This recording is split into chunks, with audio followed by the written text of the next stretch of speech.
Welcome to the Inferno Cast, everyone. Today we have a very special treat. We have Mr. Richard Bresler, who's going to be talking to us today.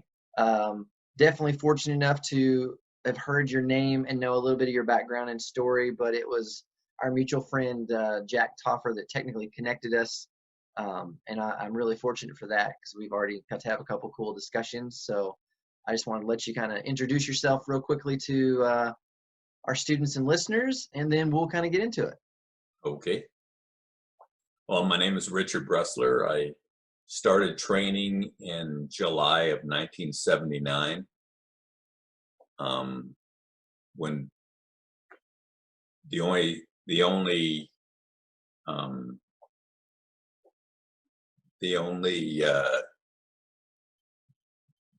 trying to think of the word. The only thing that I heard about jiu-jitsu was something that I read in a comic book. Oh yeah, because they used to have those little ads and stuff in there. Yeah, The jiu-jitsu band. like, So if you're being bullied, do jiu-jitsu, and other than that, yeah, but who knew where to learn it from? I mean, it was just something. that's why you had to send in the mail thing so they could tell you. Yeah, to go to Brazil. Yeah, exactly. So I was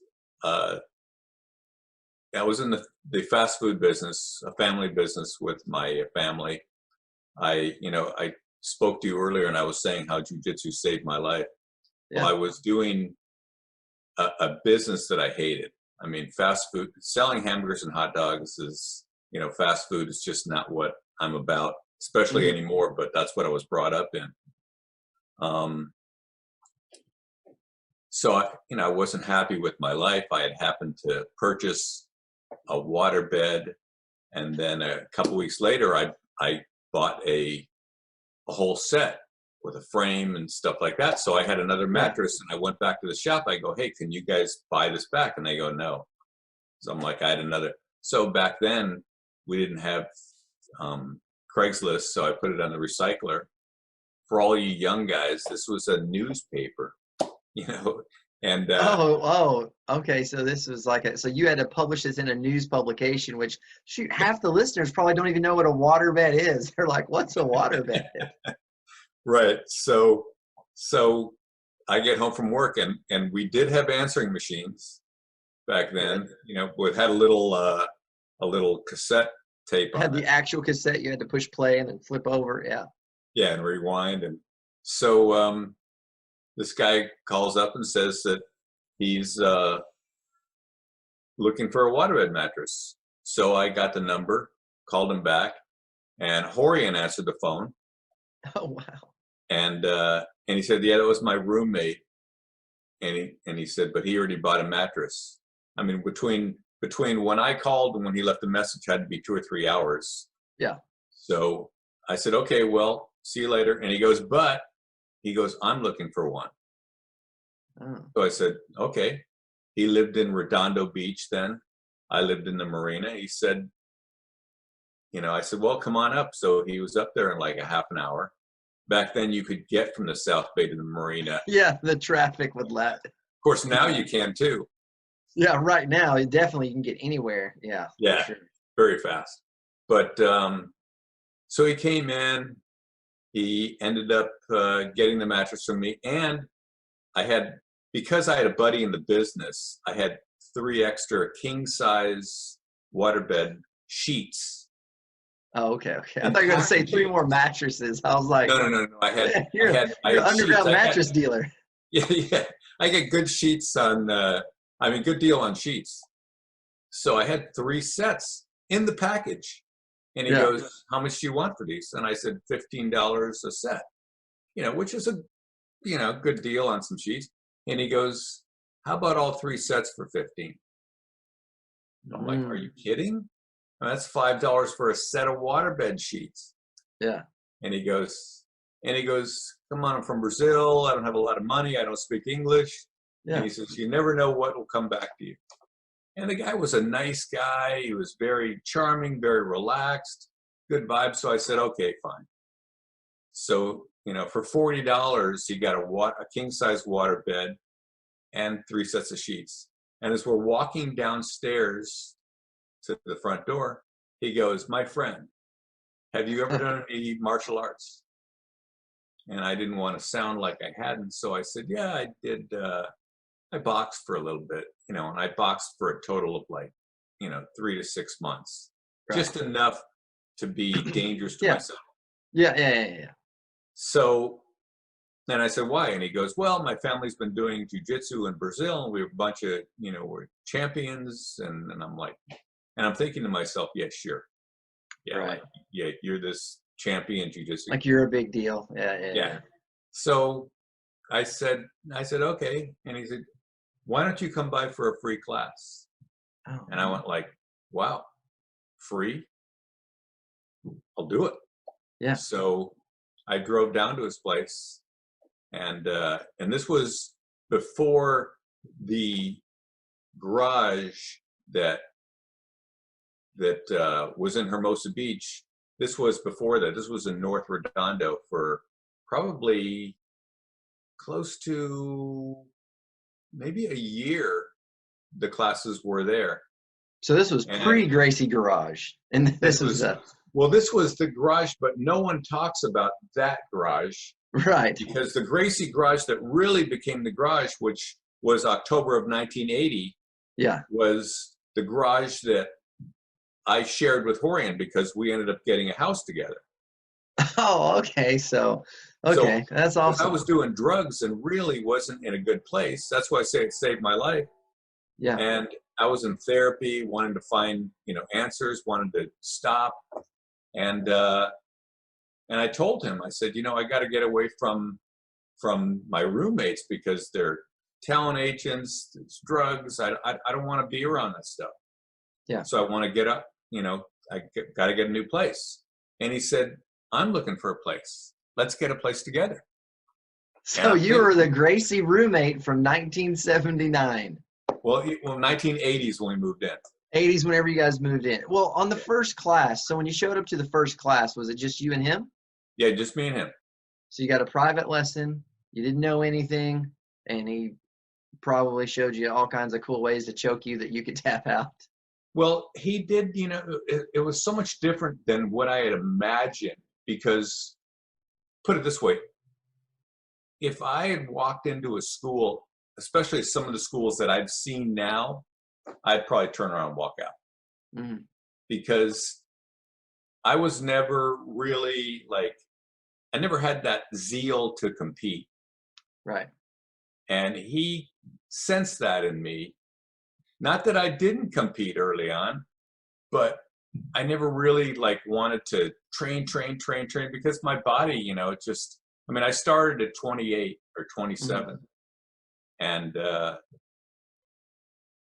and I trained and I did some of the, when we went to different schools and stuff, I did some of the early on challenges. Yeah. Because I didn't know what I was doing. Right. Yeah. You didn't know any better. And I think that's something a lot of times that people forget once they're in the industry or they're into jiu-jitsu is that the normal person, when they go looking for a martial art, they hear self-defense, protect myself.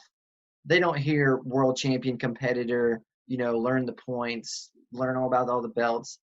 Their internal lens is almost something that was reflective of television or comic books of I'm going to learn some moves to stop somebody that's trying to hurt me, and then this whole other culture comes up of, just the competition and the sport and even the competitive fighting, like you said, is just sometimes not everybody cues in for that. It's they'll do it, but it's just not really who they are naturally. They're not I'm going to go look for competition. So I think that makes sense. And I think that's still a struggle that people fight even today in schools is they don't know what martial arts looks like in a regular person's head. They just know what it looks like in their head that's been training for 20 or 30 years, Right. I feel there's a disconnect. And there was no real competitions back then. Yeah, nothing structured at all. Yeah. Yeah, because he just said he wanted me to be able to defend myself in the street. Yeah. And that's what I want. He said that's originally that's why people come to learn self-defense. Yeah. Is to defend yourself. No one goes into a school going, I want to become a world champion. Yeah.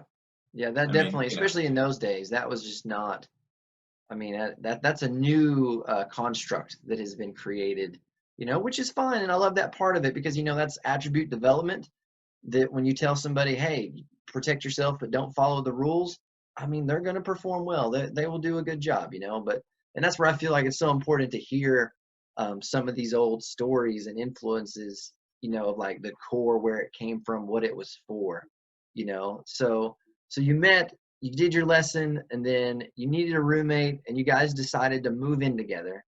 At this time, was he having regular classes, a lot of private lessons? No, he didn't have a lot because, I mean, I mean, and back then, I mean, first of all, we moved in October of 80, and the first week that we were there, Elio Gracie, Hickson, and Carlos Gracie Jr. came and spent a week with us. Oh, So, wow. I mean, to me, that was just like, wow, here I have the best of the best underneath in my house. Sitting in your living room. Yeah. Yeah. Getting a class with Hickson, getting a class with Elio Gracie, getting a class with Carlos Gracie Jr. I'm like going, wow, this is, you get a chance. And the boys were young back then too, weren't they? Well, Hickson was 18. Yeah, he was just a kid. And Elio was younger than I am now. Oh, really? So just a couple years younger. So it's like going, wow, that's crazy. Well, and getting to see him move, closer to his prime. I mean, like there's people that knew him in his prime, but just being able to be there when he was more mobile and healthier, I'm sure that was, just really neat to be a part of. Elio Gracie he would still, I mean, I remember rolling with him when we opened the academy when he was in his 80s. Mm-hmm. So, he was still moving around pretty decent in his mid 80s. And here I'm in my 40s rolling with him, thinking that I have a chance to catch him. And, and realizing, he was in such control. Yeah. So, but it was definitely a different time because a lot of, so the question was, did he have a lot of classes? Well, he always said, like, if you bring somebody in and they sign up, you get a free class. So, one of my brother's friends, my brother's about 8 years younger than I am, who really never got involved in jiu-jitsu, but his best friend at the time did. I went over to the house because I lived in the South Bay, and my brother lived with my parents, and his friend was over there. So I went into the house, and back then I couldn't shut up about jiu-jitsu because I'd finally found something to help me that was positive, that I could stop talking and stop thinking about drugs. Yeah. So I remember going to the house and going, oh man, I met this guy and he does jiu-jitsu and this. And I said, you see this beach towel over here? He goes, yeah. I said, I could choke you out with it. And he goes, no way. And I said, seriously. So I took the thing and I wrapped it around his neck, and he goes, whoa, I got to learn this. So he signed up, and, and then he would tell other people. And so, Rorion had, a few throughout the day. And so now this was still in the garage at the house you guys had?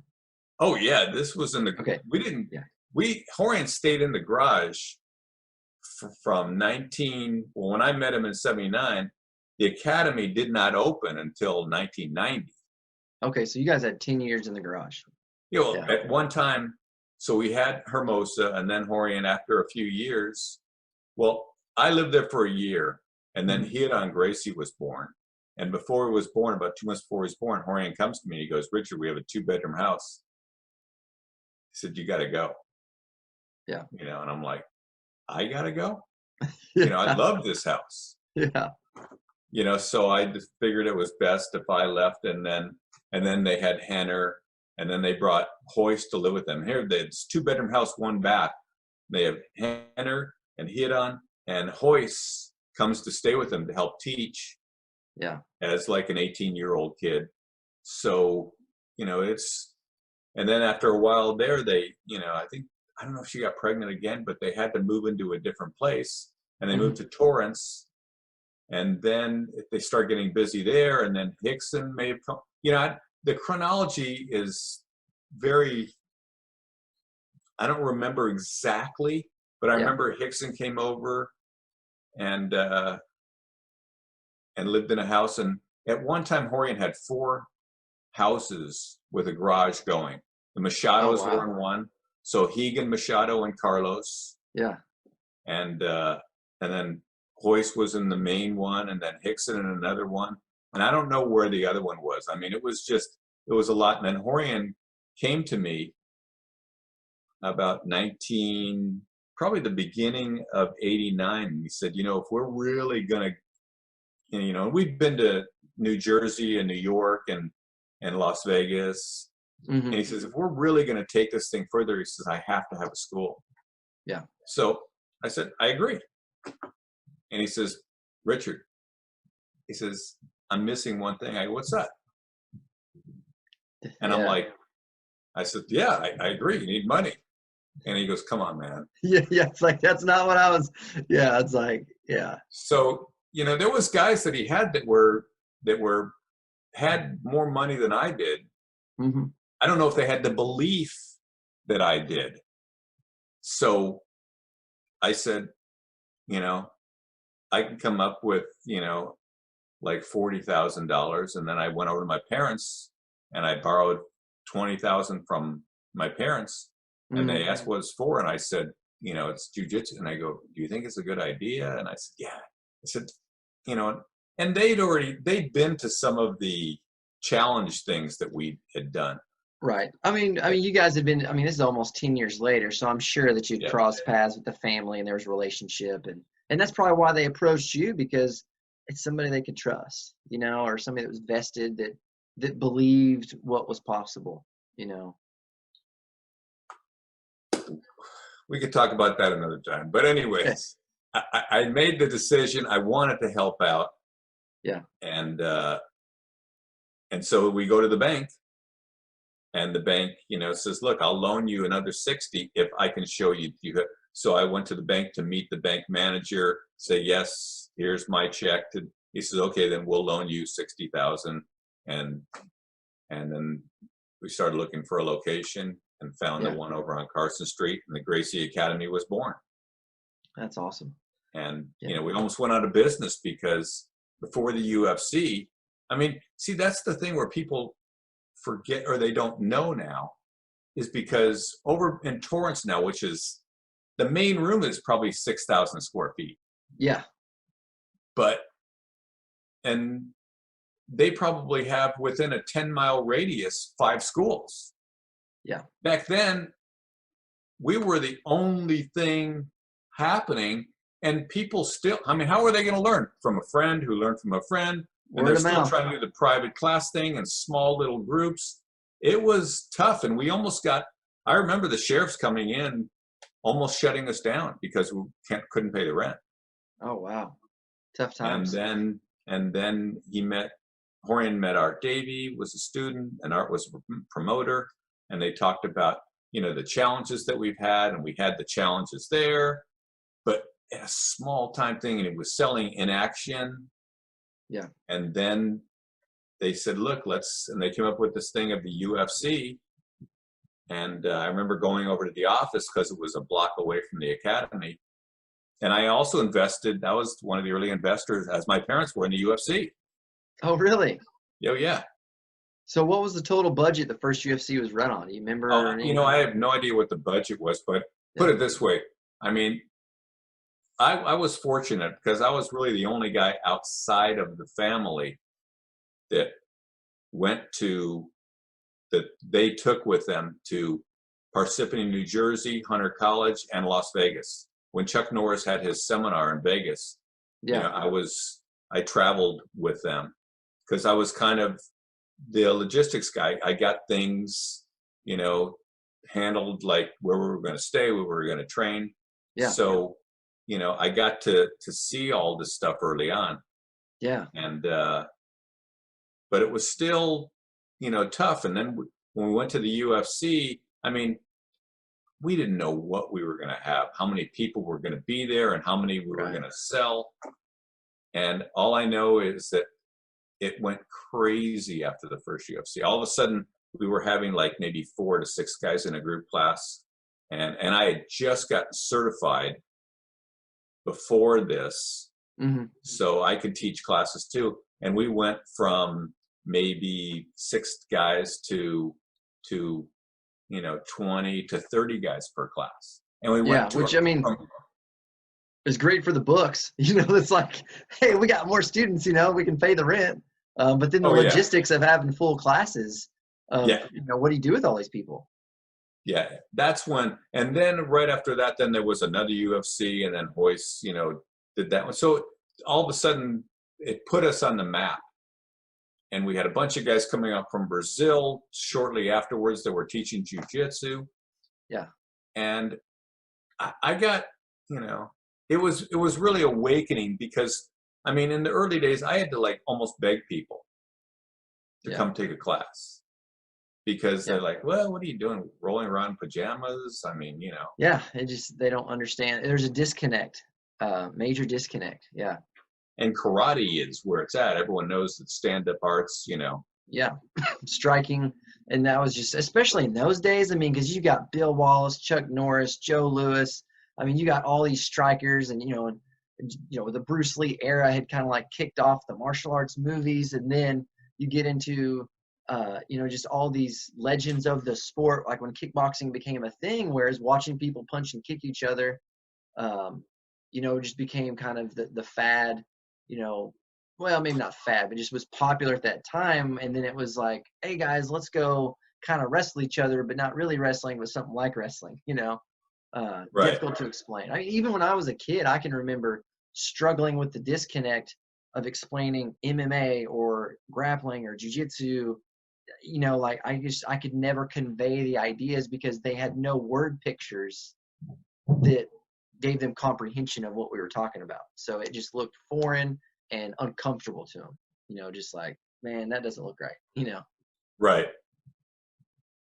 Yeah, absolutely. So you guys started the academy. You're the financier. You guys are traveling all over the U.S. You're helping organize this, organize that. So tell us one of your travel stories that just is hilariously entertaining of this one time at this one place. Okay, Surely. well, the place that I was thinking about this before you asked. When we went down to Las Vegas, here we went to Vegas. We came down with, and there's a picture, I think, on my Facebook page of myself, Rorion, Chuck Norris, his business partner, Bob Wall. Do you know who Bob Wall is? Oh, yeah. Okay, Bob Wall, Hoyler, Hegan, I think Carlos Gracie was there, Henzo Gracie was there. Oh, wow. That's a room full of legends right there. Yeah, Helian, Gracie, and there was a total of about 11 guys, 12 in the picture. And this is 1988. So when we were there, Chuck invited them down, and Rorion wanted to put on a show for them for a seminar because he had 100 of his black belts come in, for a once-a-year thing in Las Vegas. Oh, wow. So they brought us down there. We stayed. And I remember meeting Chuck as I'm walking to the room in the hotel. And we talked, super nice guy, and we talked a little bit because he went down and met Elio and Hickson in Brazil, maybe a few months before that. Yeah. Anyways, so after the seminar, or maybe during a break, I'm not sure, Bob Wall was talking with Rorion. And I was kind of, it was kind of like a triad.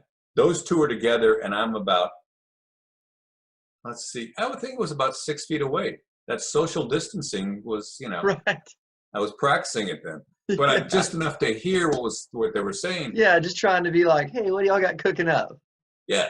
So Bob was saying how he really thought that, jiu-jitsu is very nice. He really likes it, but in a real situation, if it was for real, oh man. Yeah. If it was for real, there was a guy named Dennis Alexia who was a kickboxing champion back then. This is 88. Mm-hmm. Or even Gene LaBelle he was talking about. And he said, if this really came down to it, he said, you guys wouldn't have a chance. And we already did. We had the guys, they stood up and, you know, although they could say we weren't really trying, like I've heard a zillion times before. But he said, if it was for real. Here's that picture, I think. Oh, okay. Yes, there you go. Yeah. I was like, what happened to the... Yeah. Well, you had said that picture, so I jumped on there. So that was the big seminar. Yeah, Helson, Hickson, God, I forgot. A lot of them though. Hoist. Yeah, for sure. Yeah. Yeah. It was good Carlos. memories though. Good memories. Yeah. Anyways. Yeah. So he says, yeah, you know, it wouldn't hold up. So I'm listening. I'm looking at Rorion, and Horion's shaking his head like, yeah. And I'm like, what the hell? You're not saying anything, you know. And I'm thinking to myself, and so I kind of like leaned in, and I said, so let me see if I get this right. So if it was for real, someone like Dennis Alexio against someone like Hickson, Dennis would destroy him. And he goes, that's exactly what I'm saying. Oh, and I said, I have $10,000 right now that I'm willing to put up to see this happen. Oh God. Of my own money. Money where your mouth was. I didn't say anything to Rorion. I didn't say anything. I just said, oh, let's do it. And Bob looks at me and he goes, and he looks at Rorion and he goes, who the hell are you? And Rorion goes, oh, Bob, let me introduce you to my longtime student and friend, Richard Bresler, blah, blah, blah. You know, so, you know, he shakes my hand and he says, put your arm up like this. So I put my arm up and he backhands it. I mean, just like whack. I mean, you can hear that little slap. Yeah.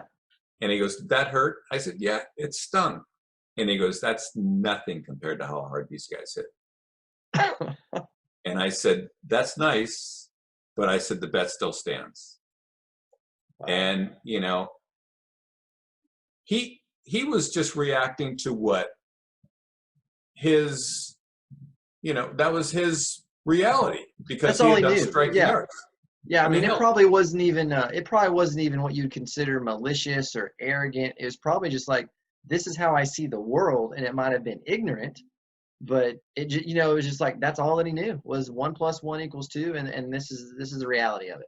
Right. And, so I walked away because he was so pissed, and I walked into the bathroom thinking to myself, oh man, I screwed things up. You know, here that, you know, we're trying to make these guys friends and I mess it up.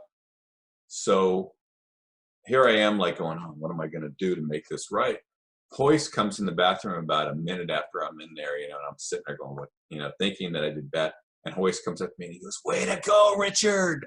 You know, so, and we got back and we kept going back and forth with phone calls trying to arrange this, and they stopped calling back. Absolutely. Yeah. So they probably did the research. You know, because, you know, what's the upside? You know, there's like, because there's a huge chance of losing. You're most likely not going to make it. We've done the research. It's you know, I mean, I'm not surprised at all that where, you know, they're like, we're probably just going to get embarrassed by some weird unknown thing that the world's not aware of. Because it's one thing if, like, you know, somebody famous shows up and they fight it out and end up losing like a little bit there. But at this time, you know, you guys are probably still relatively unknown to the world, you know, pre-UFC, where it's like, oh yeah, I fought this guy and he beat me up extremely easy and made me tap out, you know, wearing a karate uniform. I don't know what happened. I mean, it wouldn't have ended well for him, I'm sure. Yeah, I mean, and also because their rules, they're used to fighting in a structured rule thing. They're not used to doing like a no holds barred type of thing. Yeah, no Vale Tudo for them. Yeah, so it never happened, and you know, and you know, before this happened, you know, back when I was a blue belt, back before I really became the believer in jiu-jitsu that I had become, I remember Rorion said, hey, we're going to an American jiu-jitsu school today. And Yeah. this had to be back, I mean, probably 1980 or 81. Which at And that time, American Jiu-Jitsu probably meant standing wrist locks. punching, choreographed moves, and I'm like going, wow. Yeah. And Yeah. I watched the choreo, I go, what the hell is this? But, you know, I didn't want to be disrespectful. So we go into the school, and here I just, you know, I have a fresh blue belt. I mean, you know, it's not really training very often, once or twice a week, helping out with a class. You know, like whenever he was teaching, I always wanted to be down there to help. So even though I only got like 1 or 2 classes a week, I was helping, you know, so learning the moves. So Rorion was the only black belt, and then I was his, like, here I'm like his upper belt. Yeah, you're the With a high bunch rank of a blue belt. Yeah. Yeah. And then there's a bunch of white belts and maybe another blue belt or so. And he says, okay, Rorion, he says, you and your black belts come with me. Everyone else, you know, just go over there with my other guys. So I start to go over there with the other guys. Rorion grabs me by the sleeve and goes, come with me. And I whisper in, I said, Rorion, he said blue belts. And he said, trust me, you know more than these guys.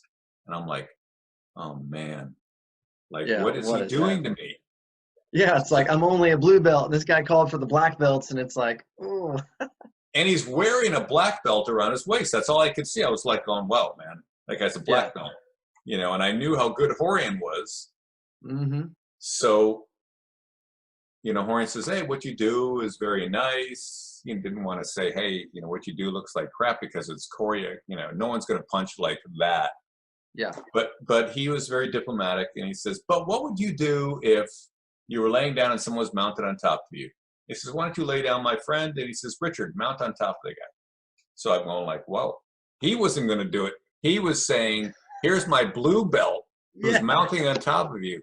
Now, how would you get out of there? So the guy reaches up from the bottom. I'm mounted on top, reaches up and does this. Yep. Puts pressure. So, and I could feel it. But I was down low. So I got a little higher where he couldn't reach. Yeah. And the guy went crazy, just kind of took me and started grabbing my gi and started to throw me up. As he threw me, I grabbed his wrist and caught his arm. Yeah. As soon as I caught the arm, Rorion goes, and I'm like, which I knew meant let go. Yeah. And I'm like, what? And, you know, and then I walked over to him and he says, I don't want to show these guys anything. I just want to see if they have anything technical. Yep. So I said, okay. I knew I had it. So he says, okay, now Richard, you lay down. Now, why don't you hold Richard down? So he holds me down. This guy's like clamping onto me, holding my wrists, you know, and I grabbed his wrist, trapped his leg, rolled him out in like a second. Yeah. And then I'm in his guard, and the guy goes crazy again. And Rorion says, okay, good enough. He says, look, for whatever happens after this is a different thing. My point is, I'm showing you how we got out of this so easily without using power. And that's when I went like, whoa, this jiu-jitsu stuff is, you know, we do know more than these guys. Yeah. So it was, and my whole point in telling these things, it's so much different now because we don't have to prove the validity of jiu-jitsu. Yeah. No, it's already done.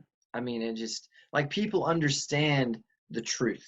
You know, like, they're able to see, like, this is functional, this works. And there's always that debate that lives on of which is better and everything, which, I mean, for my personal thing is, I go back to, like, you know, you can't be in one lane. You got to be in all lanes because all things work sometimes and some things work some other time. You know, there's so many caveats but there are some universal truths. It's like being under full mount, trying to strike somebody on top of you is, you know, probably a bad idea versus if I learn a bridge and roll or the upa, you know, like there's things that people have learned and they're educated now because the UFC kicked it off, you know, to start this evolution of martial arts resurgence, you know, of measuring efficacy, you know. So I just, because the stories are fun and back in the day, but really, I mean, it's one of education because until you understand, as I remember the first time that I ever was part of any kind of grappling scenario, I was a black belt in traditional art. I'm in a school,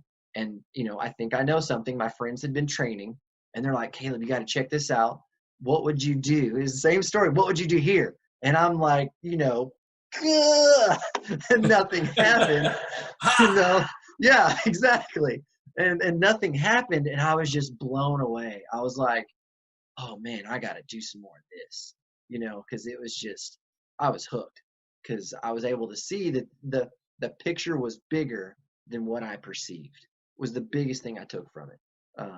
And when I was younger, I was a little bit more resentful of my traditional training, but as I got older and I learned that there's value in some of that traditional training and other styles if you just apply it correctly, but I was in an environment that wasn't happening. We were not trying to be, well educated, well rounded. It was just a guy that had gotten a black belt that knew some taekwondo, some karate.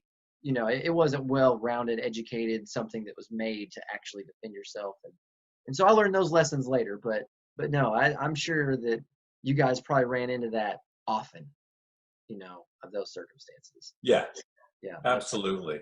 And there was a few guys that, would come over and train. And that's what, I see all sorts of stuff, like they talk about Aikido, being, there's some people that are so glued into the old style and they haven't really opened up to even gone into a jiu-jitsu school, but they see it and they think this, and they'll point out like what's better. And I remember we probably in the mid 80s, because we were in Torrance, there's El Camino College out there, which is a junior college. Yeah. And there was a guy that was teaching Aikido there who was a black belt, super nice guy, Mitz Yamashita. And we went and did we did a demonstration. Yeah. And so Mitz happened to be at that demonstration. And he said, I can really see it. And Mitz, he got really good really fast. Yeah. Because, I had started like a few years before him. And all of a sudden, at one point, he was training a lot. And him and I, we were like this. Yeah. And, he had his purple belt, shortly after I got mine, which was, I'm like, going, how can the guy get it so fast? He was just, I was learn. Yeah, I was slow. I wasn't in any hurry. And yeah, you could chalk it up to that. But also like when people understand how to learn and absorb information, especially if they do it humbly, a lot of times they will accelerate faster. Me and Toffer talked about this a little bit with some of the people that are highly successful in other parts of their life, and then they start jiu-jitsu and they seem to progress fairly quickly, because success leaves clues, and they know how to apply that in their jiu-jitsu journey. So, right. Because I actually have an Aikido black belt and I had it before I ever did jiu-jitsu. And, I feel like it kind of, they complemented, because all I started to see, especially when I got into some different styles later on, was just like, they're all circles and leverage and movement. So that's kind of how I looked at it, So I looked at it, not finite, but kind of macro of like, here's how the body physically works, and here's how you apply the leverage and these circles and movements. And the BJJ, I feel like, answered the question of the barrier, because most of the standing styles, there's no barrier. You move, I move, and I do this lock, and it's, like you said, the choreograph. But when you put in a barrier such as the floor, and then like whenever the octagon got started, and now you have a barrier such as a wall that was actively used, discussed, it just kind of changed it. But that's awesome that you guys met a martial artist that was truly, a student at heart that was like, yes, this is awesome. I want to learn more of it. That's awesome. Yeah. And you spoke earlier about Enter the Dragon. Yeah. Or Bruce Lee. Yeah. And everyone, or most people, if they haven't seen it, should really see that movie, because first of all, it's an entertaining movie, but the three stars in that movie were Bruce Lee, Jim Saxon, and John Kelly. Mm-hmm. Do you know who those guys are? I don't know who the other two are now. Okay. Well, if you watch the movie, Jim Kelly was the black guy with the big afro. Okay. Yeah. Okay. Yeah. And John Kelly was the white guy, that he was on a TV series after, or before that, maybe. Okay. Anyways, John Kelly and Jim Kelly, I mean, John Saxon and Jim Kelly were both students of Rorion. Oh, really? Yeah. Oh, that's cool. So yeah, Jim Kelly early on, and I know John Saxon early on and Jim Kelly later. But Bruce Lee would have been there if he would have lived. Oh, yeah. Yeah, yeah, because he was all over that. Yeah. Anything, the reinvention, because I feel like people get caught up in like, oh, we invented this, or like I thought up this technique, when it's really just a reinvention of theory almost, of just like a different approach, a different way. And then you find these ways that are much more effective and much more efficient. But then as the game evolves, or, as our world around us evolves, things change. It's just like the brake systems on cars. They've changed generationally just because circumstances are changing. You got to evolve with the circumstances. And that's what I feel like BJJ has done such a good job of, is it has evolved so much over the 40 years. I feel like it is just viscerally staying in step with changes. Like it's still very nimble, even though it's this worldwide phenomenon. And over the 40 years that it's been here.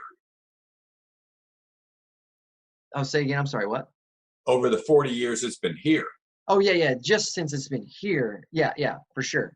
Because I'm sure that even before that, I mean, like with, Mitsu Maeda and all that transitions, I can only imagine what it would have been like to be a fly on the wall then, when it was, taking Judo Newaza and trying to be like, well, what if we did this? And I mean, I love seeing the old judo pictures that are basically like a lot of the modern BJJ positions. I always get a kick out of that. That's like, man, these guys were thinking about this. I mean, that's 70, 80, 90 years ago. I love the history part of it. It's really neat. Right. Yeah. So you guys started the academy, travel around doing seminars.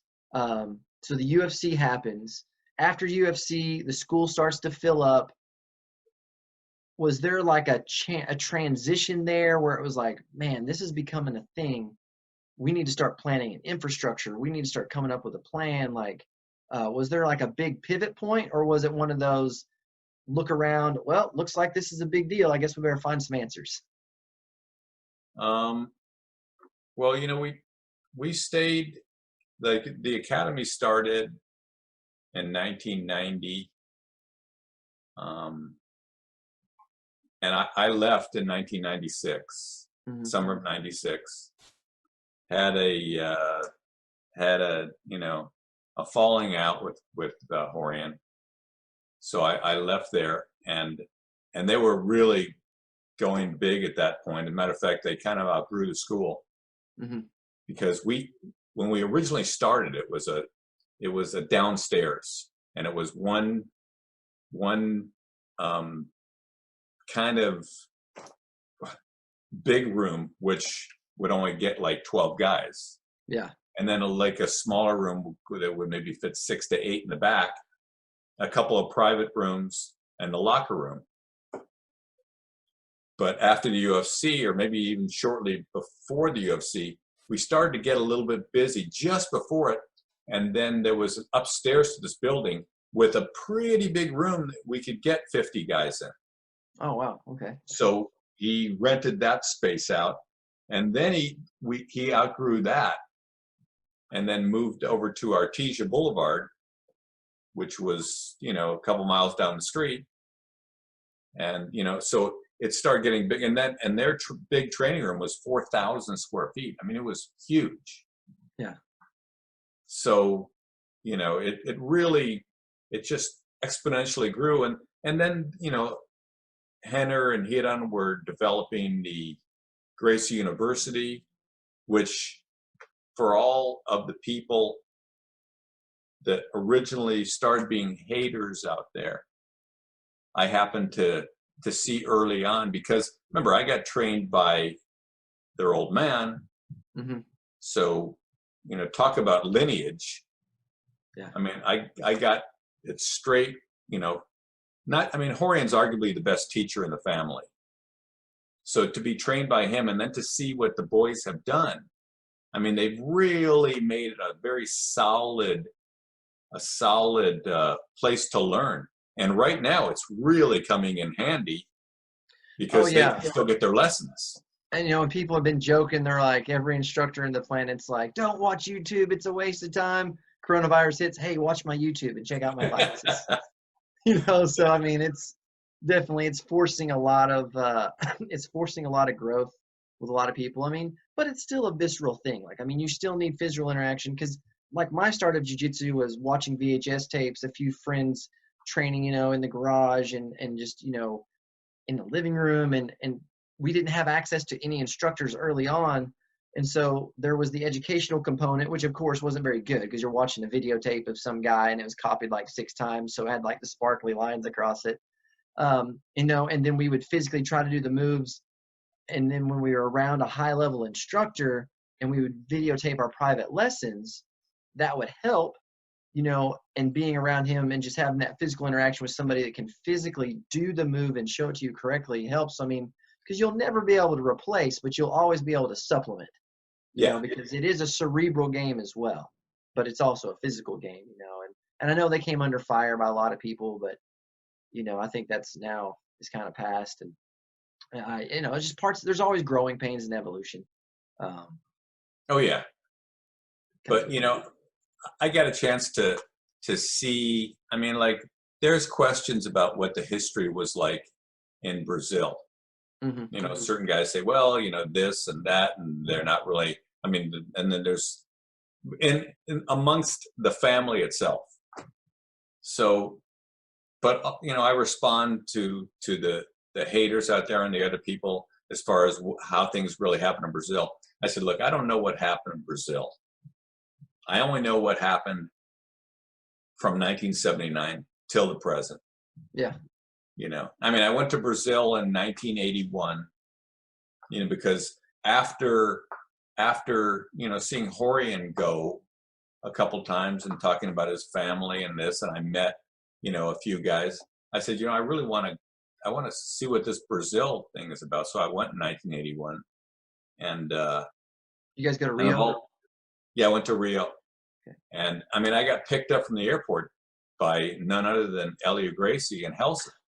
That's awesome. So here I'm getting picked up from the Grand Master, you know, and seeing what a maniac he was behind the wheel, because who's going to pull him over, you know? So, you know, I stayed with a friend of mine. His name is Romero Cavalcante, who runs Alliance, I guess out of Atlanta. His nickname is Jacare, and he was good friends with Halls. Okay. So when I went to Brazil, I'm familiar with Jacare. Yeah. Yeah. So I went to Brazil. I met Halls. I watched Halls compete against a judo champion who came into the school, and Halls kind of had his way. You know, they were okay standing up, but when, you know, but the guy didn't really dominate Halls because Halls was so innovative. But when they got to the ground, Halls just, man, it was embarrassing almost. Yeah. See the dominance. And I met Hoyler when I was there, and you know, I went in to train, and here's this guy that's probably 13 years old, maybe 120 pounds at the most. And not that I'm a big guy, you know, maybe I was 5 pounds heavier, so I was 150. Yeah, but here, you know, thinking, and I'm a blue belt. And, I know things. Yeah, go ahead and pass this little kid's guard. So I'm like, you know, smash pass, just really stacked nice and tight. And just as soon as just before I can establish my position across the side, he puts me in guard. Elbow skates, puts me in guard. I'm like, okay, that was lucky. Let's do it again. Yeah. Did it again. Did it again. And I went, son of a bitch, I cannot pass this kid's guard. Yeah. And he was so small. So, you know, it was, you know, everything is so much different back then, because now for the evolution, like you said, the change, I mean, there's probably 25% of the moves that we have now. I mean, there was one way, no arm and guillotines, just one way to do every move. And then all of a sudden, you know, that's the way I taught it. And all of a sudden you're starting to see this and that. I'm like, crap. And then leg locks, and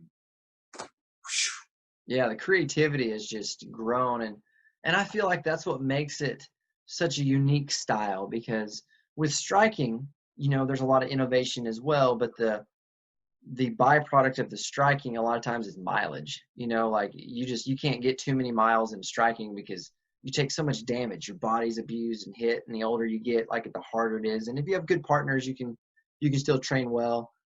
But with jiu-jitsu, like you can still pressure test to a degree, on a fairly regular basis, and the body, like you're going to get bumps and bruises, but you can consistently train with a fairly high level of resistance, which I think opens up the ability for creativity, where these guys are just like different angle, new movement, this body type, that body type, is because you get to go out and pressure test all the time.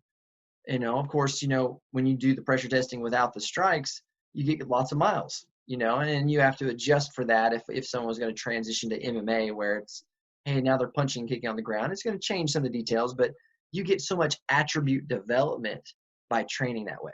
You take a guy and let him train classical jiu-jitsu for 20 years, then you go spend a year or two of him doing grappling with strikes, he's going to catch up pretty quick, Oh And yeah. I think I really feel like that's what's helped the expression of the style to change and evolve so much is the pressure test, the free rolls, just getting to explore. So And remember back when I was doing it too, we also, it wasn't all just kind of sportive stuff. It was like we always included in our class pretty regularly punching, slapping, so you're always aware of where it's going to come from, which is the way that I teach today. I'm always teaching that things are, you got to be aware of, you get somebody, because back when I did a few competitions early on, but there was slamming allowed.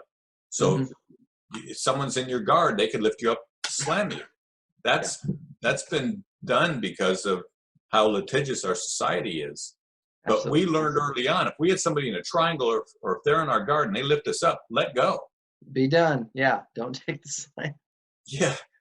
Don't take the slam. I mean, even though you can do a fall break but if the guy lifts you up high, I don't care how good of a fall break you do, you start coming down, man.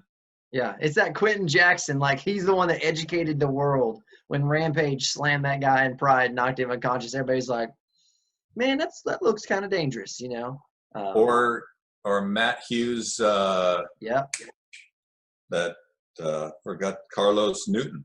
Yep. Carlos. Where he had him in a triangle. He had him in a triangle set, and he slammed him. And Matt Hughes, as he was falling, was out. Yeah. But Carlos had enough power. Yeah, had enough power. It just, and those are the things that when you look at something that becomes a mainstream hobby, those are going to be some of the concessions that are going to be made. Every class is not going to be a fight for your life. There's going to be rules and regulations and things that get set up so that the thing can exponentially propagate. Like, that's going to come with it, because we don't really live in an environment anymore where it's like, hey, you need to go train this most dangerous martial art style so that you can go out and protect the village, or your family, and everything's a to the death, physical, scary. It's basically, it's a hobby that has byproducts of true self-defense, and it's in there. But what I'm kind of saying is it's family friendly, where everybody can train, and we can't measure whenever we make concessions so that everybody can train.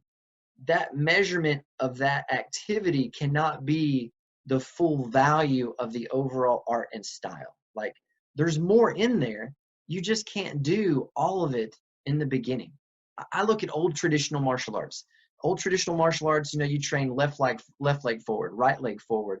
You did a lot of kata and all these movements, and people were, very critical of it. But if you go back to that ancient time when it's like, look, I have a kid that at 5 years old starts training, and I need him to be prepared for battle at age 16. Anything in between was kind of irrelevant. It's like, well, I don't care how he looks between. It just at age 16, I need him to be able to help protect the village or protect, be part of the army. So it wasn't a measure every 3 months. It wasn't like, how good am I at 6 months? How good am I at a year? It was just like, we need you to learn everything. And in 10 or 15 years, then it will be alive, living, breathing, and, brutal. And I feel like that's what's changed a little bit with our martial arts kind of training, is it's like every month is like, am I better than last month? Am I better than that guy that's been training 3 months? And it's lost the, I just need to get to the end. So at the end, I'll have this full rounded education. It's where am I at now and where am I at compared to everybody else? And I don't think there's a way around that, but I feel like that's where which is better. This is the way to do it. That's the way to do it. I just looked at the end result. At the end result, protect yourself, protect your family. You can handle the strikes, introduction of weapons to a degree. Just, it depends on your training methodology. And you spend a lifetime chasing it, and you'll never truly achieve it, really, but it's the pursuit. It's the journey, And also, and I might add, really, how old are you? That was a good question. 81, 38, I think. Okay. Yeah. That was just about the age that I really stopped doing a lot of like hard spars. Mm-hmm. Probably maybe I could have been like 36, 37, but my body, it couldn't take I wasn't made one of those guys who trains every day. I also started studying, after living with Rorion for a year and realizing that my diet really needed help. I started really studying about diet. I told you earlier I interned in a health school in the 80s. Yeah.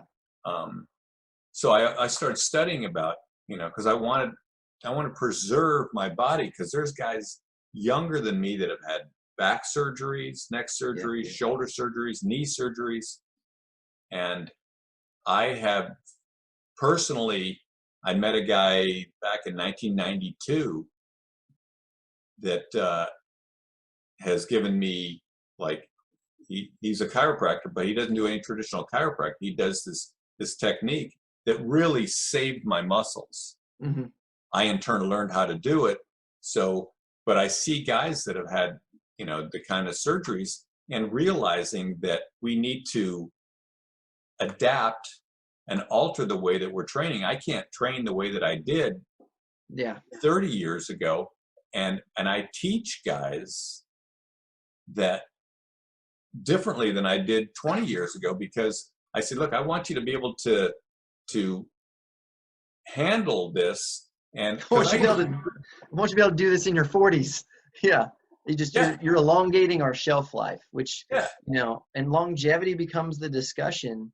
And, and that's one thing that a lot of my mentors and coaches, they're like, man, Kaleb, just don't do what I did, and because that's how I came up, as a younger man, was a lot of the martial arts styles I was in. It was very hardcore, like Muay Thai. Like, I learned a traditional where it was just, you beat on each other till the body is tough. You just go through it till the pain goes away, because you don't know any better. And luckily I found, my coach Dring in my 20s, and he was all about hardcore training, but there were some things that he would adjust where he's like, man, your body can't take that for 20 years, but it can take this for 20 years. So he would just get creative. Right. And even with the jiu-jitsu, like, cause he found it later in life too. And I remember I used to do a lot of inversions, and when in my early 30s, I heeded the advice of mentors, and they were like, look, you can do that now, but if you don't adjust that, it's going to cost you through injury. And so I spent 2 years trying to remove inversions from my game, and it was the most frustrating 2 years, because all my stuff quit working. And, but I did it before injury, and I've been blessed with my back and my neck, but I heeded the advice and I adjusted the training. But it was a painful 2 years on my pride, though. It really was. Oh, yeah. Well, really that's where the ego, you got to really learn how to tame that. Yeah, got to let it go. Yeah, and, sometimes we all get sucked into, here I'm 68, and, I'll be teaching a class, and there's somebody who kind of wants to, they're not quite a believer or whatever. They want to test the waters. Yeah. Yeah, and most of the time I have a guy that's a purple belt that's been with me for a few years now, and I said, look, go with him, okay? Yeah. he'll show you what you need to know. Like, yeah, if you got any questions, that'll answer them. Yeah, because it's definitely a thing, and it has changed. You bring that up. That's something I hadn't thought about in a long time. Is because 20 years ago, the dojo storm, test your stuff. Is it really real? Like that was a real part of because we were a very small club, but very regularly people would be like, well, I just want to see if this works. And they wanted to go for real. They're like, no, let's go. I just want to see if it works. And Oh, yeah. and you forget about that. That's like, that wasn't that long ago that was just very common. Where now people, there's so much publicity about it. People are educated so much better that they understand. They're like, oh yeah, no, this works. This is real. It's not new. It's not, it's a different culture now, which I think is more fun. I really do, because you get into the instruction and the teaching and building people up way faster than having to go in and tear people down to show them that they need to listen to you. Right.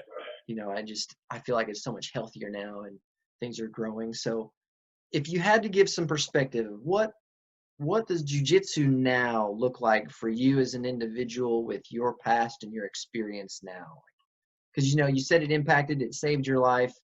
And it's done that for a lot of people, and a lot of stories you hear about that.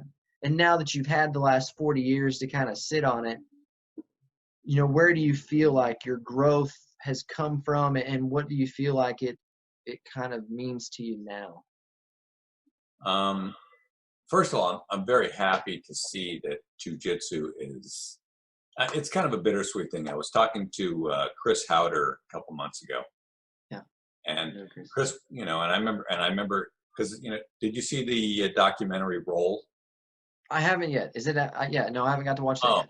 Man, you got to watch that. Where's it at? On YouTube. Oh, okay.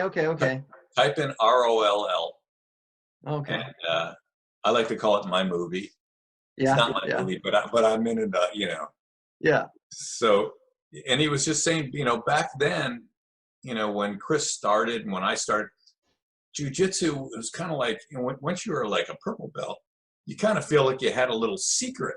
No one, was going to mess with you, or you really had like a weapon that no one else had. And now everybody has it, or a lot of people have it. Yeah. So I'm happy to see it take on such popularity. On the other hand, I see some of the instruction, some of the schools, some of the horror stories that I hear, because whether it be lack of their teaching or the kind of person that they are, I came from very traditional, the Brazilian way. In other words, help the person learn this art. Don't come in and get beat up in a school. Yeah. Come in and do that. And also think about it primarily as a self-defense. And I don't have a problem with competition, even though I kind of say things, but not just competition. Learn the self-defense. And if you want to compete, great, compete, but just be aware of that, because the roots are, you want to know how to defend yourself in the street. Yeah. Period. So, it's kind of almost a bittersweet thing, but I'm still glad that it's out there. And, and if people have questions about where they're training, especially if they're in a big metropolitan city, go to different schools, check it out, talk to other people. Find something that fits you. I always tell people, I'm like, you need to try different schools when you're trying to pick one or find a place to train, because you're going to find an atmosphere and a coach and a team that you connect with, that your morals, your values, or your goals at least are kind of in line. Like, you're going to find where you fit, because there's a lot of different structures and cultures out there, and a lot of different influences, and people have different goals. Because like the thing that brought me into martial arts was self-defense, but now I love sport, fought MMA, fought Muay Thai, did a bunch of jiu-jitsu tournaments when I was younger. Like, I love the sport because that builds the attributes that help me connect to the reality-based training even more. because I can't go out and be like, hey, we're going to go fight to the death with my buddies. I could maybe do it once or twice, and then over the years you learn that the body can't take too much abuse without really long-term effects, with concussions and bones and joints and ligaments and knees. So, we just try to pair as close as we can, to get that attribute development. I always joke, I'm like, man, you'll see every top fighter in the world jump rope every day of their life, but they'll never take a jump rope into the ring or the cage, because it's like, it's attribute development. And you have to look at an art and a style from a well-rounded, broad perspective to appreciate all the moving parts, to where you can understand. I mean, if we're doing a shrimp drill down the floor, if I come in and that's the only snapshot you see, you're confused and like, what's that got to do with protecting yourself from people beating you up? We have to deliver context, just like when we do flow rolling or we do technical drills versus when we do free rolling or free rolling with light strikes or something, like you said, the self-defense aspect. You can't write the paragraph if you don't know the alphabet. And that's the piece that, especially from an American perspective, I feel like we're very impatient and we're very, quick to judge things that we don't want to look at in totality. We just want to look at one piece of it. You show me a clip of Hoist beating up people in UFC, oh, it makes sense. It's the best. But then you show clips of like the movement drills or fundamental drills, suddenly, well, that doesn't look like it'll work, because it's out of context. And as it grows, like you said, there's more that can be taken out of context that sometimes I think gets propagated out of context just because they don't know any better. Right. Like, this is how I learned it. I saw this thing. Now I want to start teaching these classes. And because like for me, I was teaching grappling as a blue belt in my gym because we're primarily strikers, because there was nobody else. I had no choice. As it grows and it propagates, there's going to be, more stories of, stuff that kind of goes wrong or just bad people as instructors. It's going to happen, because it's growing. But I do feel that the core of the art and the style and what it represents is definitely being spread more than the other stuff is, for sure, because Right. there's a lot more good than bad, and I feel like that jiu-jitsu is really expanded and grown, and I feel like it's getting well represented, for the most part. And there's always going to be those stories, but absolutely. It's I mean, who would have thought, when Rorion came over, of course, he always tells me, he said, I said, did you ever think it would get this big? And he said, yes. He believed, yeah. Because he told me, he said, look, what's in Brazil stays in Brazil. He said, you bring it to the U.S., it'll go out to the world. Yeah. And he also said, look, he said, you show it to the Americans, and with their work ethic, the way that they want to train, he says they'll start being in the gym, they'll lift weights, they'll do, and you see it. You see some of these huge guys who also learn jujitsu, yeah, that are like, giving smaller guys like me, all I want to be able to do is just defend myself. That's the way I teach a basic, like, guys, I said, before you attack, and this is probably one of the biggest things that I see in traditional schools, because there's a big emphasis on competition, on the majority. So they're teaching, you have a certain amount of time to do it, attack, attack, attack, attack. And I'm telling my guys, I say, guys, but I've told them this since I was, because I started teaching as a blue belt too. Mm-hmm. But I would coach my students when I was purple and brown, when they were competing. I said, look, you have 6 minutes. The first 3 minutes, let the guy go crazy. You just defend, sit back, defend, defend, defend it. And you just keep an eye on me. At the 3-minute mark, you're going to see me snap my fingers. Then you turn it on. Let the guy tire out. And it was so successful because these guys would come in and burn out, and all they would be doing is defending. And they'd look at me going, it's a time. I'm going like, just, calm down, calm down. And all of a sudden, at the time, and they turned on. And that's what how I still teach. I said, look, if you get into a confrontation in the street, and because I teach it at Krav Maga, a lot of times what they show before they come into my class is they get on their back and it's fight for your life, kick, punch, do whatever you got to do, get away. And I says, but if you don't get away and you exhaust yourself in that first 30 seconds, now you're in trouble. Yeah. So I like what Henner has said, and the boys, Henner and hit on, like when I'm on my back, I says, attack all you want, I'm going to defend. Whether it be punches or what, I said, I'm going to stay and defend. And when I get to the top, I don't look for the submission. I said, I look for holding on. And like what they call, I think they call it the 90-second rule or the 100-second rule.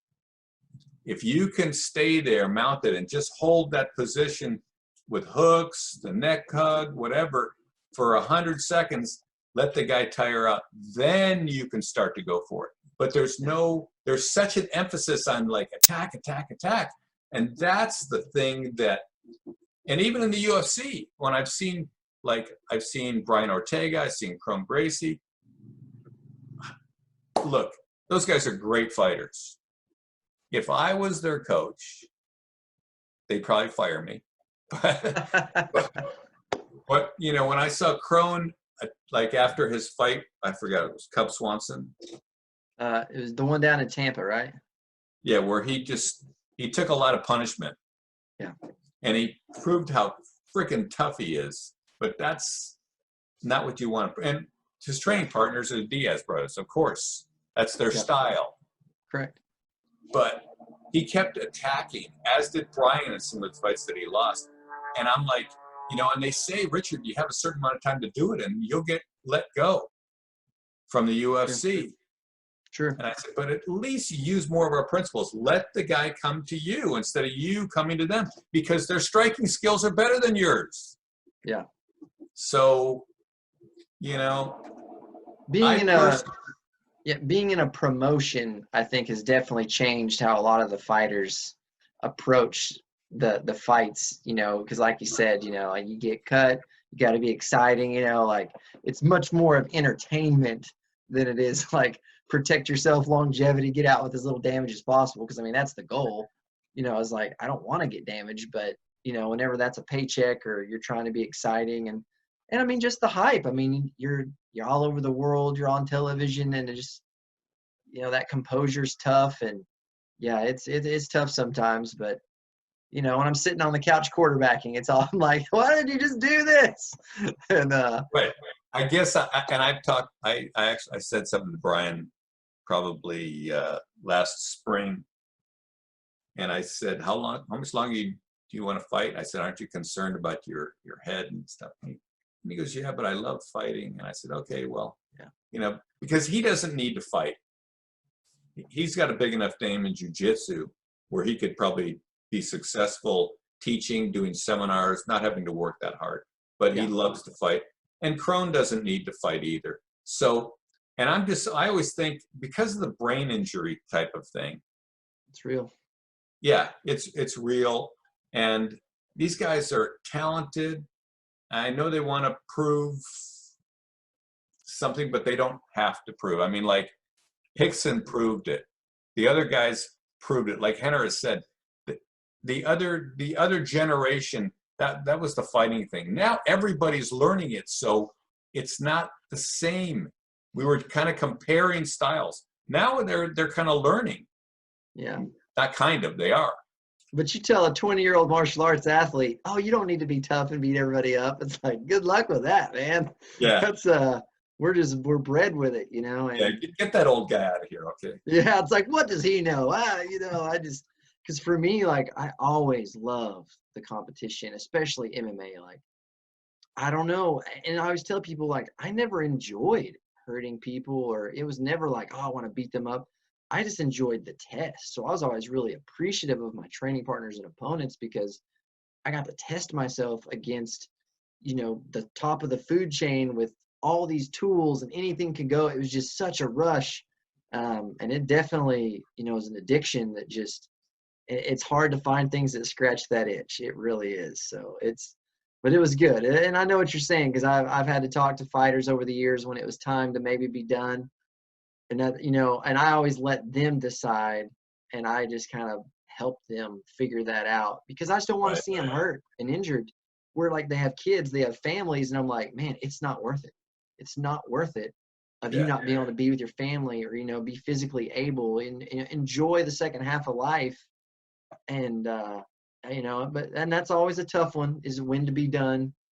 And, it's a struggle. And that's what I love about jiu-jitsu, because we can do BJJ forever with the right partners. It's Right. like, watching Helio roll with some of the guys when he was in his 90s. I mean, that's awesome. I mean, I got to train with my dad because he was a judo black belt and karate black belt. And so when we started getting into BJJ, he kind of got curious and into it, but the knees and the back, injuries, things of that nature. But I still able to play around on the mat and just have a good time. And that's, there's so much of that in the industry that exists. And it's where you're at, because the older you get, the more you're looking for that piece. When you're in the middle, you're looking for like that whole, I created this is my game, that relevance. When you're new, it's all about, who's the toughest, what's the best. It's just that perspective bias of where I'm looking from is affecting what I'm seeing. So for us being black belts, instructors and coaches and people in the industry, we have to understand that we can't be everything for everybody. So we just have to try to walk the path and do the best job that we can, and help them get, where we have been able to go, and help them see the broader picture. And that's Right.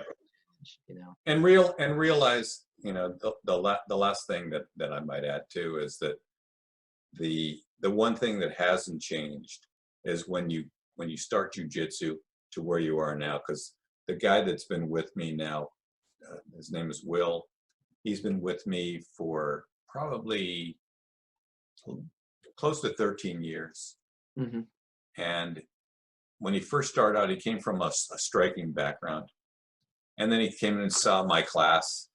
And he said, when he would go into a fight class, he said, if the guy was bigger than me, I was in trouble, man. He punched me. I was in trouble. He came into my class. He got tapped out by this girl that was about 110 pounds, and Will's about 150, 160, in a footlock. And he goes, like, how did that look? He was so like shocked this little girl did it. And so like with me, I mean, I've rolled with guys 100 pounds bigger than me. And now he said, I don't care who the guy is. He says, I don't care if he's that much bigger or whatever. He said, I'll roll with him. And his confidence level, and that's the thing, it does something to your confidence level where you really don't have to, I've had confrontations in the street and I've used verbal jujitsu just to talk my way out of it. Yeah. And that's what we want. We want to be able to, learn it so we don't have to practice it. And that's one thing that, when I was really, really young, I wanted to get good at martial arts so that way I could show people, like, oh man, if somebody messes with me, I'll know this. And then the better that I got at martial arts, the less that I wanted that. Like, that became the opposite of what I wanted, Right, I hated confrontation. I don't like it.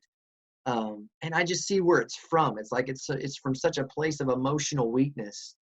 Yeah. That it really, it makes me sad when I see people have to act that way or behave that way, because it's a window to the soul. It's like, especially when you're experienced and you're a martial artist and you've been there, what that means. And you almost feel sorry for those people, because that's how afraid of the world they are.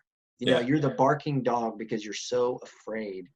And it really, anymore, it kind of brings sympathy out of me a little bit, because I just think, what does your life have to be like for you to have to live this way? And I just wouldn't want that life for anybody. And I feel that the martial way kind of connects the mind and the body together, and it gives you, like you said, that confidence and a little bit of that purpose, and especially just the leadership roles that come with it, because you become an influencer of those around you. Well, I've really enjoyed our talk today. It was very educational. It was a lot of fun. It was a lot of great stories. Is there anything you want to finish with that? Oh yeah, I have a guy, friend of mine, named is Scott Burr, who's a black belt. I'm writing a book. Oh, cool. The tentative name is called Worth Defending. Okay. It's the stories, this plus some of the things I said today, plus just my view of jiu-jitsu from when I met Rorion to where it is today.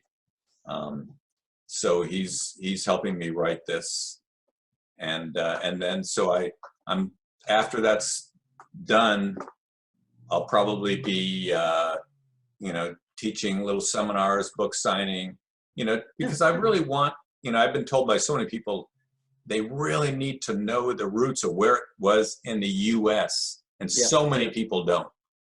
I agree. Yep. So that's my motivation for doing it. So yeah, people need to hear the story. I mean, they need to hear the story, because how can you know where you're going if you don't know kind of where you're coming from, and just the evolution of it. It's important.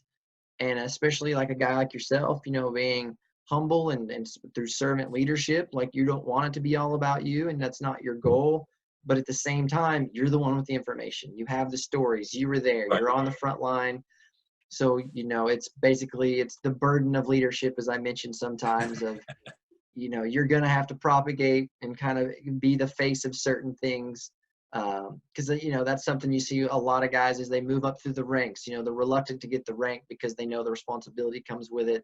And that's basically kind of you with the evolution of jiu-jitsu in America. Is you were the one that was there, so the burden falls with you. And I'll definitely I'll be excited to see the book. We'll have you out for sure, and get you out to Arkansas to see our schools, and we'll definitely help you promote and get this story out there, because I think it's an important one. Sounds good. All right. Thank you, sir. I hope you have a great week. You too, Caleb. Thank you very much.